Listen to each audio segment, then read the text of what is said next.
Hebreus 11, do 23 ao 29.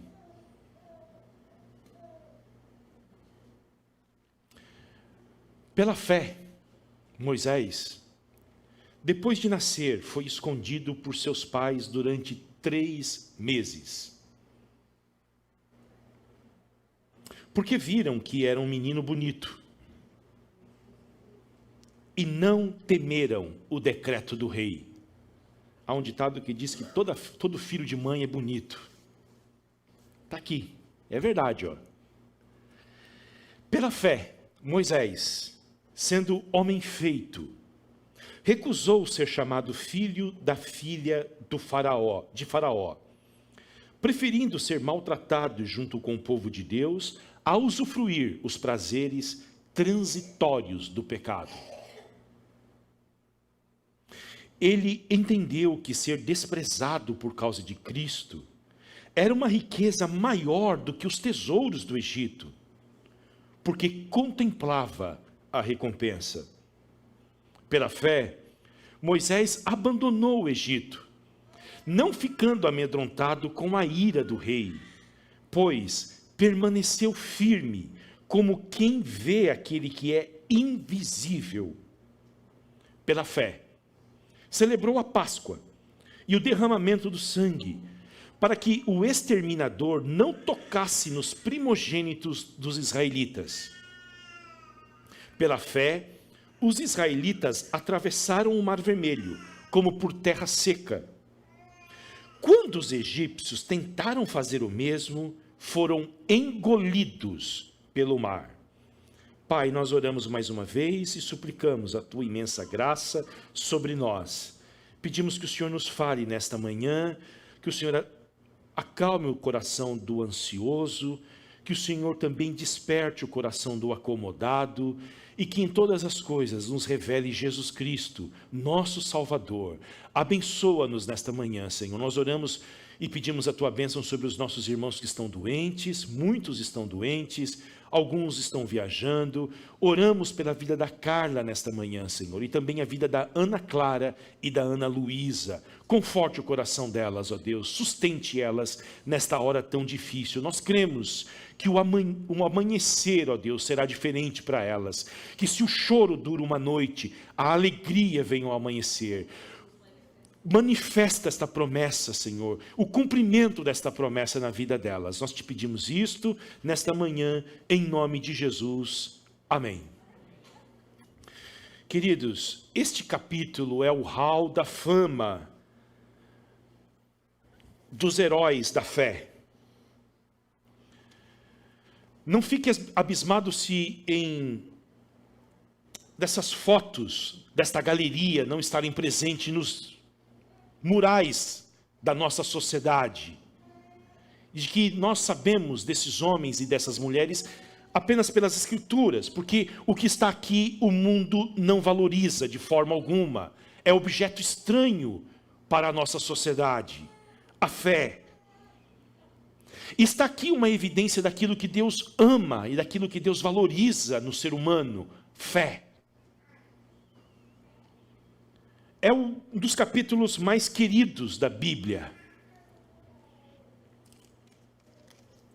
De um livro que foi escrito, na verdade, e ninguém sabe quem escreveu esse livro. Se vocês tiverem curiosidade, pergunte ao pastor Lísia. O pastor foi professor durante 40 anos de teologia do Novo Testamento. E ele vai poder dizer para vocês, quem escreveu Hebreus? Mas ele foi escrito com um objetivo: animar a fé de uma comunidade que estava sendo tentada a desistir da sua fé. E sucumbir, retornando ao judaísmo, devido às suas dificuldades, devido à perseguição que eles estavam começando a enfrentar. E todo o livro de Hebreus é uma tentativa de fortalecer esta comunidade de fé, mostrando para eles que Jesus Cristo é melhor do que tudo.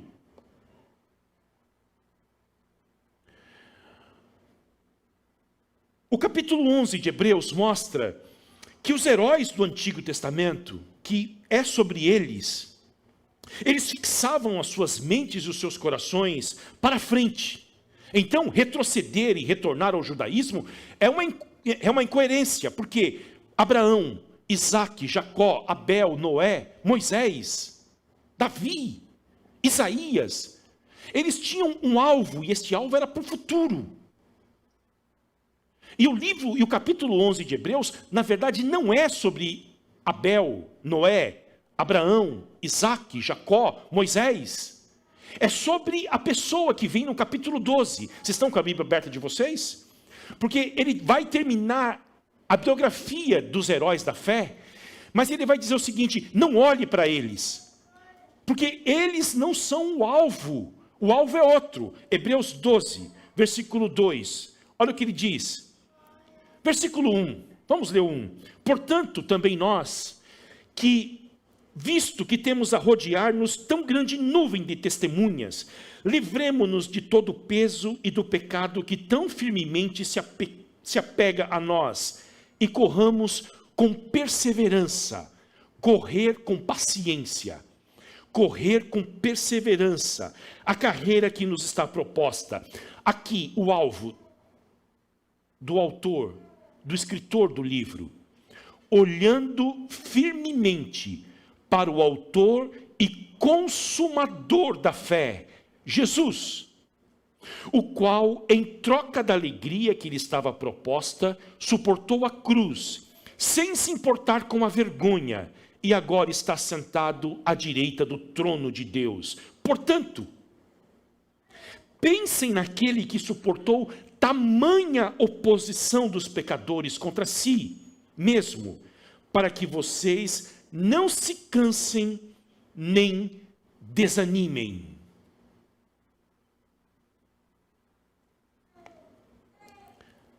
A despeito da distância entre Hebreus e nós, eu penso que nós nos identificamos muito com esta situação em que eles estavam enfrentando. Porque toda semana, às vezes todos os dias, nós somos tentados a desistir e a voltar para trás. Porque às vezes parece que a vida nos esbofeteia. E eu vou dizer para vocês, tem semanas que eu olho para trás, no sábado, à noite, e digo o seguinte: parece que eu apenas sobrevivi.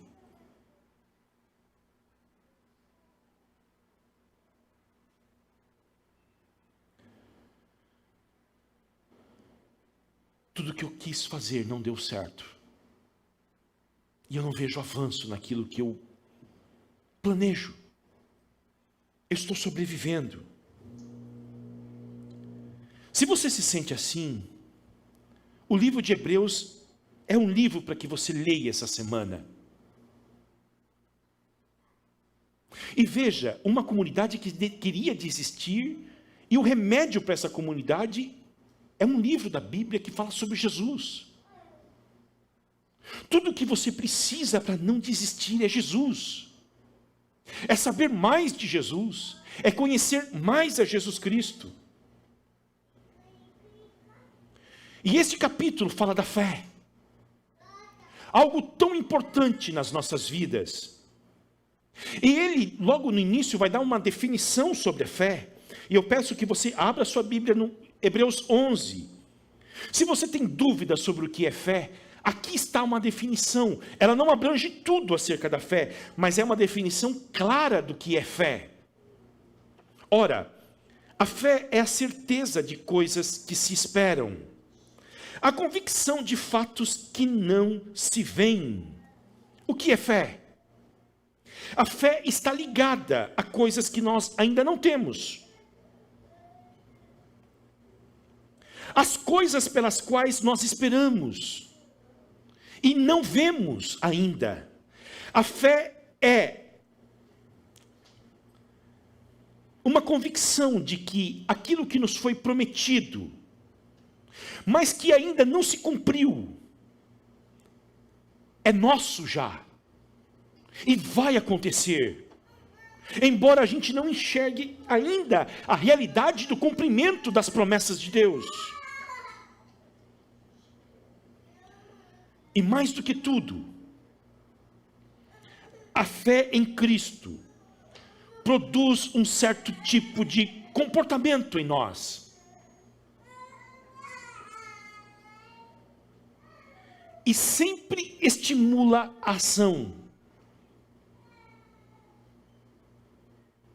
A fé nunca é inativa. E ela se opõe à desistência.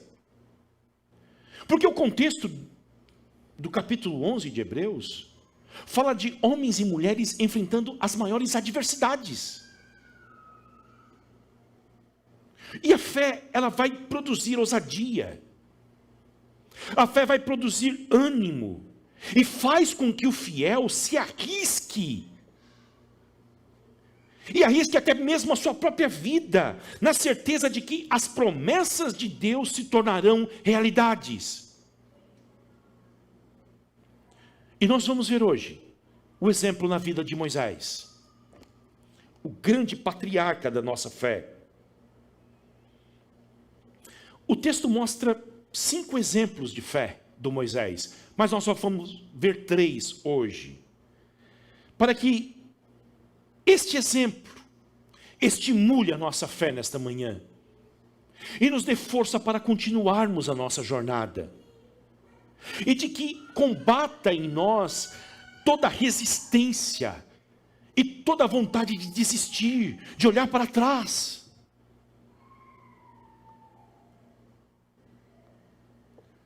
Hebreus 11, 23.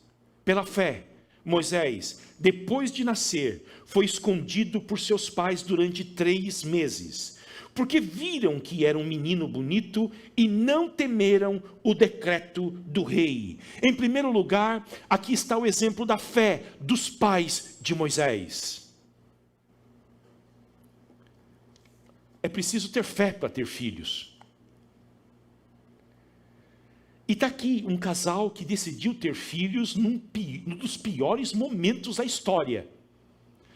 O contexto deles era de escravidão, infanticídio e depois um genocídio. Aonde o decreto do rei dizia o seguinte: todas as crianças recém-nascidas do sexo masculino devem ser mortas. Mas eles não temeram o decreto do rei. Eles simplesmente fizeram aquilo que Deus espera de um casal que serve a Ele, que está dentro do pacto dele. Vamos casar e vamos ter filhos. Mas o que vai acontecer com os nossos filhos? Deus proverá, Deus haverá de cuidar deles. E tiveram filhos. E provavelmente no momento do 3º filho, o genocídio diante deles. Todas as crianças dos hebreus devem morrer. O que você faria em uma situação como essa? Vejam o que a fé faz. Eles não temem o decreto real. Eles não obedecem a uma ordem arbitrária à vontade de Deus. Ao desobedecerem o faraó, eles estão colocando não apenas a vida do Moisés em risco, mas a vida deles também, porque eles poderiam matar o Moisés e se verem livres do risco de terem as suas vidas torturadas e mortas. Mas ao desobedecerem o faraó, eles estão dizendo o seguinte: nós não tememos você, não iremos desobedecer ao nosso Deus e estamos dispostos a enfrentar tudo por causa do nosso Deus.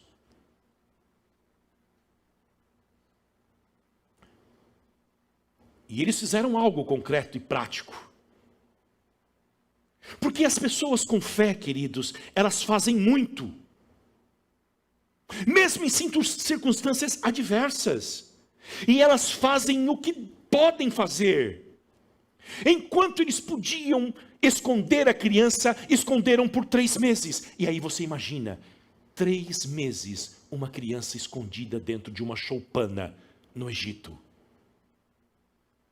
o choro de madrugada, pela manhã, e você precisando fazer de tudo para que essa criança não chore, porque pode passar um soldado egípcio e saber que ali tem uma criança dentro daquela casa. Quando não deu mais para suportar a pressão que este casal foi submetido, a angústia diária, o que eles fizeram? A mãe teve uma brilhante de uma ideia, construiu um cesto, que na verdade no texto hebraico é uma arca, fecha com betume, coloca o Moisés ali, e a imagem que nós temos da vida do Moisés é ele deitado em um cesto e colocado no rio Nilo. Mas a mãe, ao fazer isto, o fez com fé, porque ela pede para que a sua filha mais velha acompanhe aquele cesto para saber aonde ele vai dar. Ela faz e faz com fé. Ela faz o que pode. Enquanto eu posso, eu escondo. Enquanto eu não posso mais esconder, coloco o meu filho a salvo dentro de um rio e entrego ele aos cuidados da providência de Deus e confio nele, porque é isto que a fé produz.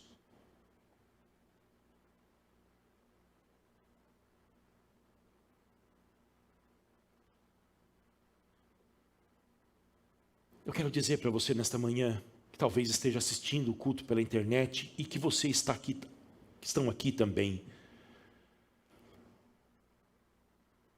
Não permita ficar deitado na cama, tentando rebobinar o filme da tua vida e dizendo o seguinte: se eu tivesse feito isso, se eu tivesse feito aquilo, não estaria assim, não teria feito isto, minha vida não estaria deste jeito. Escute, confie a tua vida aos cuidados providenciais de Deus, porque Deus honra a fé, como dizia o pastor Messias, e a fé honra a Deus.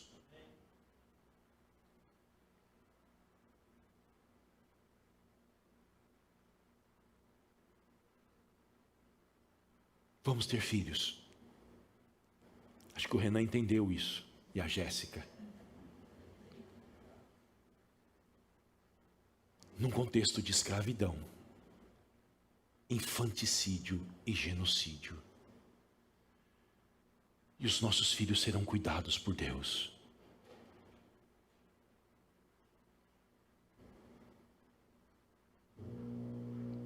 Porque pertence a Ele. Porque nós temos uma fé que se recusa a aceitar o veredicto do mundo, de que as crianças são um estorvo para a vida, de que as crianças custam caro, de que a criança atrapalha a vida.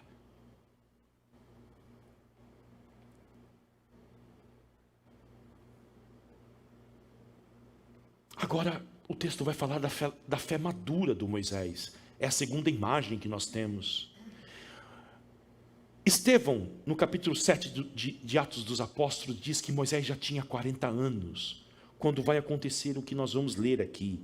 Pela fé, Moisés, sendo homem feito, versículo 24, recusou ser chamado filho da filha do faraó. É um homem maduro, 40 anos de idade. Não é um adolescente afoito que quer sair de casa, mas é um homem já com muita percepção da sua vida, daquilo que ele tem que fazer. E qual é a decisão que ele toma? É uma decisão que todos nós teremos que tomar um dia. Será que nós estamos dispostos a publicamente confessar a nossa fé em Cristo? De forma pública. Porque até então, o Moisés era um hebreu que vivia como egípcio, no palácio do faraó. Ele sabia quem ele era, de onde ele tinha vindo. Mas vivia no palácio como filho da filha do faraó. É um hebreu que vive como egípcio. Mas chega um momento em que você precisa tomar uma decisão na sua vida. Você não pode ser mais amigo do mundo e querer ser amigo de Deus. Chega um momento em que as circunstâncias vão apertando você para que você se decida o que você será no futuro. Amigo de Deus? Ou amigo do mundo? E está aqui o que o Egito sempre fez, faz e fará. E tudo que o Egito quer é isto, tudo que o mundo deseja é isto, que você tente conciliar a fé cristã com os valores do mundo. Que você não tome nenhuma decisão radical para separar aquilo que Deus odeia, o mundo.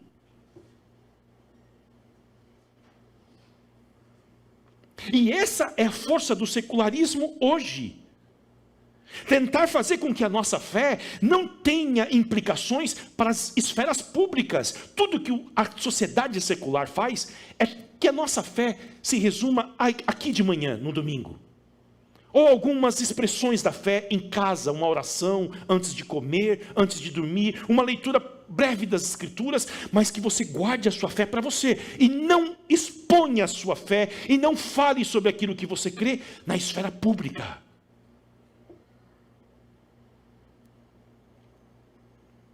Você vai precisar tomar essa decisão. Você vai precisar tomar essa decisão se você ama Jesus Cristo e está disposto a assumir o chamado dele. E qual é o chamado de Jesus? Quem quiser vir após mim, negue-se a si mesmo, tome a sua cruz e me siga. Está aqui o Moisés. Recusou ser chamado filho da filha do faraó. E professou a fé dele no Deus dos Hebreus. Porque o mesmo Espírito Santo que coloca fé no coração do homem é o mesmo Espírito que lhe dá coragem para professar Jesus diante dos homens. Agora observem aqui, ele não tinha nada sob a perspectiva humana a ganhar confessando a sua fé em Jesus Cristo, no Deus dos Hebreus. Ele tinha tudo a perder, porque não havia futuro algum para um homem fora do palácio, fora da comunidade egípcia.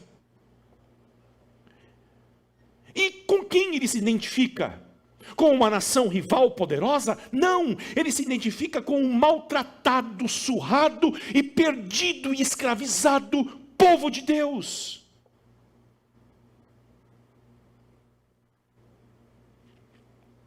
Ele poderia ter racionalizado e dito o seguinte: aqui na corte eu tenho mais possibilidades de ajudar o meu povo.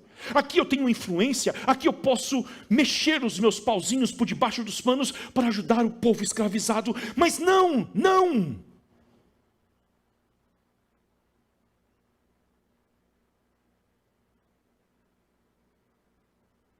O texto diz que ele preferiu ser maltratado junto com o povo de Deus a usufruir os prazeres transitórios do pecado. No auge da vida de um homem, uns 40 anos, no auge do sofrimento do povo dele, no auge das possibilidades que ele teria pela frente, imagine como era carnal, promíscua, suja a corte de um rei no Egito. As possibilidades de dinheiro, as possibilidades de experiências sexuais com qualquer mulher que ele quisesse ter no mundo. O poder que vinha de ser o príncipe do Egito, mas ele, por causa da sua fé, desta fé que foi implantada no seu coração, ele cria uma fome pelas coisas de Deus, e esta fome vai suprimir a fome pelo pecado.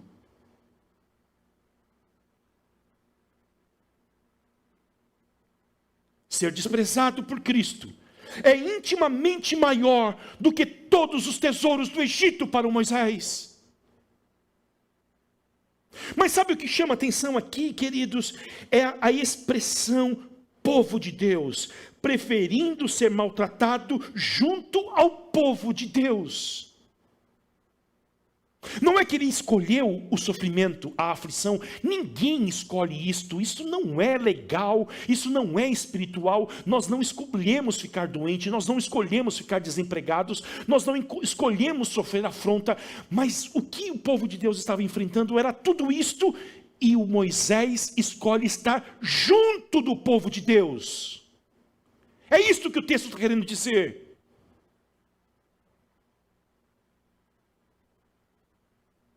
Junto ao povo de Deus, este povo escravizado, este povo surrado por 400 anos, há mais futuro no meio deste povo do que no palácio do Egito.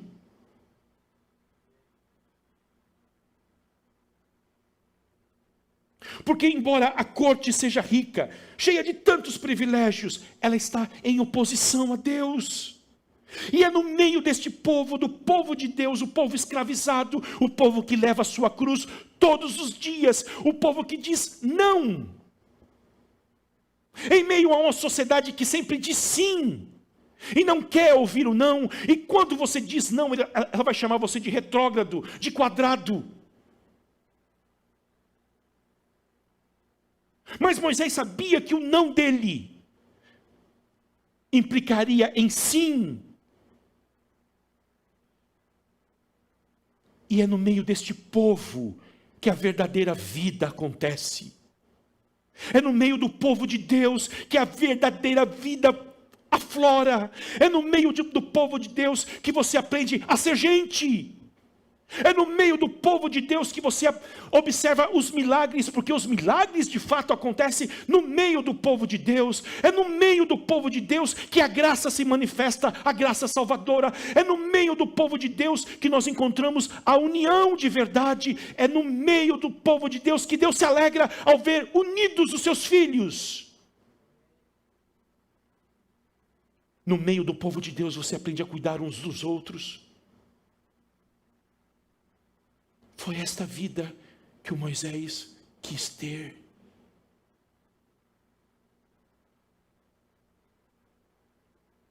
E ele fez isso por fé. Fé. E esta fé mostrou para ele, queridos, que todas as aflições que nós enfrentamos são transitórias. Foi esta fé que mostrou a ele que está no meio do povo escravizado, sofrendo as aflições de uma escravidão cruel.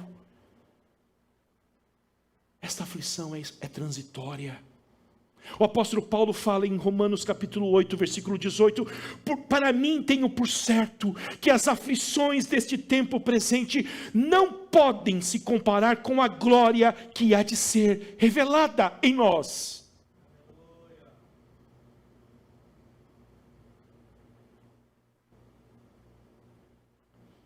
Pela fé, o Moisés viu triunfando.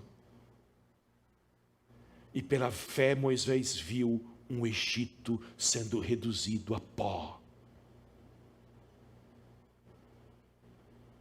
É isto. Porque a fé, queridos, faz com que a gente veja o invisível. É isto. Nós não mais andamos de acordo com aquilo que nós vemos, mas de acordo com aquilo que nós não vemos. Tudo que os olhos humanos podiam ver era a grande potência do Egito e um povo escravizado do outro lado. Mas a fé habilita-nos a ver diferente. Tudo que você tem visto pode ser gigantes, montanhas, ultimamente. Mas se Deus abrir os teus olhos da fé, você vai ver a manifestação da glória de Deus sobre a sua vida. Você vai ver que o reino de Deus está avançando. Você vai ver que a igreja invisível de Jesus Cristo está avançando e as portas do inferno não podem prevalecer contra ela. Você verá que Jesus está salvando, que Jesus está libertando, que Jesus está provendo para os seus filhos. Você verá que falta pouco para chegar o dia final. Você verá pela fé o grande galardão reservado aos filhos de Deus.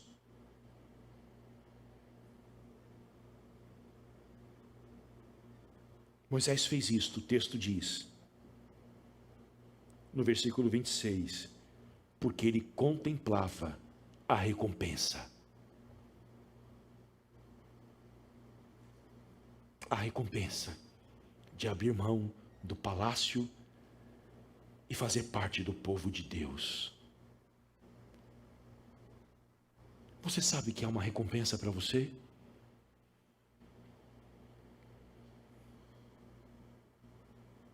Você sabe que fazer parte deste povo e confessar que Jesus Cristo é Senhor da sua vida, e fazer parte desta aliança, vai trazer recompensas eternas para você? Moisés viu isto. E por último, há outros pontos aqui, mas o tempo não permite. Moisés creu no Evangelho. Versículo de número 28. Pela fé, celebrou a Páscoa e o derramamento do sangue, para que o exterminador não tocasse nos primogênitos dos israelitas. Agora a imagem que nós temos do Moisés. A primeira foi lá no cesto de vime, na arca, jogado no rio pela sua mãe. A segunda, queridos, é no palácio dizendo não. E a terceira, agora ele está numa choupana, no meio do povo. E é a noite fatídica, a noite da Páscoa, a noite da visitação do anjo. E Deus pede para cada família do povo de Israel, providencie um cordeiro sem defeito. Eu fiquei pensando o quanto custou isto, muito caro. Para cada família, um cordeiro sem defeito. E pediu para que se imolasse este cordeiro, e pegasse o sangue e passasse nas batentes das portas da casa. Porque a marca do sangue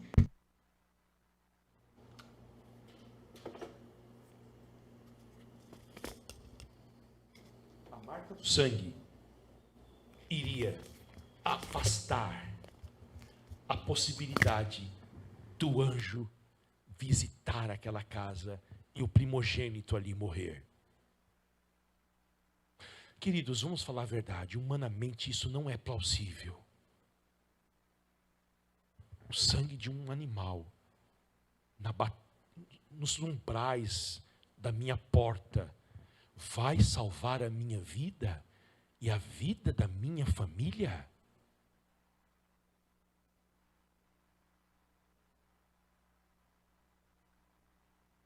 Sinceramente, eu creio de que eles não entenderam corretamente essa promessa de Deus. Porém, ninguém tem dificuldades de entender o que Deus manda fazer. Imole o animal, passe o sangue na batente, nos batentes da porta, nos umbrais. Isso eles entenderam e obedeceram. Porque a verdadeira fé não é entendo para poder obedecer, ou para obedecer eu vou crer e vou entender. Você tem dificuldades de crer? A Bíblia diz para você: vem aqui, participe da comunidade de fé, traga as suas dúvidas, escute o Evangelho, vem e vê. Mas lembre-se disso, a premissa bíblica é: creio para entender, e não entender para crer.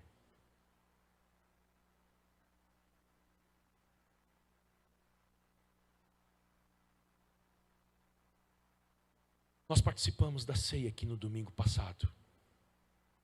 e nós comemos o pão e bebemos do cálice, que mostram a realidade da cruz, do que Jesus Cristo fez por nós na cruz do Calvário, da salvação real que Ele nos trouxe. E não, às vezes não parece plausível para a tua mente, de que é apenas crer naquilo que Deus fez na cruz do Calvário por você. Talvez você esteja sendo tentado ou tentada a acrescentar alguma coisa a este evangelho, porque é simples demais. E quarta-feira nós estávamos estudando Romanos aqui na igreja, e nós falamos sobre isso. A verdadeira mensagem do evangelho é aquela quando é pregada, o ouvinte diz: mas eu não posso acreditar que isso é simples demais assim.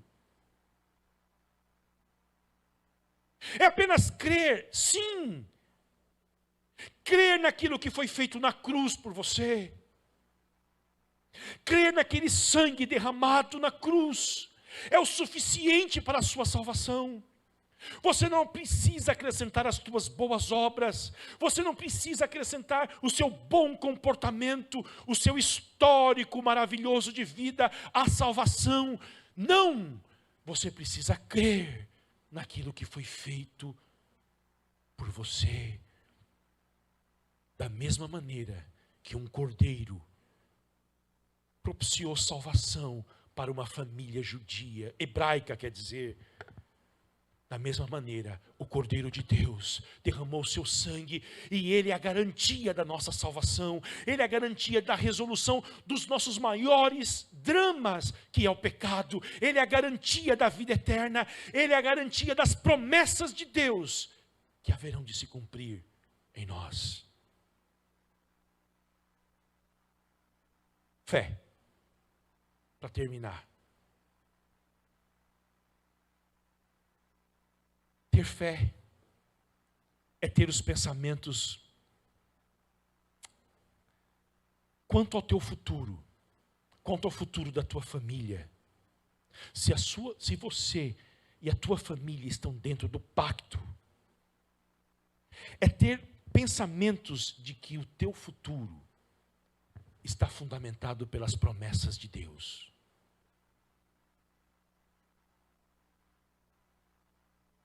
Aquele que tem fé, vê o futuro à luz da palavra de Deus. A sociedade não tem fé e ela se desespera porque não tem nenhum tipo de fundamento para se apoiar. Mas nós não. Nós temos a certeza, mesmo que ainda a gente não enxergue, nós temos a plena convicção, mesmo que ainda não recebemos, de que o reino de Deus virá. Nós temos a plena certeza de que Jesus Cristo haverá de vencer os nossos maiores inimigos. Nós temos a certeza de que todas as coisas cooperam para o bem daqueles que amam a Deus, daqueles que foram chamados segundo o seu propósito. E por causa disto, queridos, diante das adversidades que nós enfrentamos, nós olhamos firmemente para Jesus Cristo, o autor e consumador da nossa fé, o qual, em troca da alegria que lhe estava proposta, suportou a cruz, não fazendo caso da vergonha, e agora ele está sentado à direita de Deus. Portanto, nós vamos pensar nele. Nós vamos colocar os nossos olhos nele.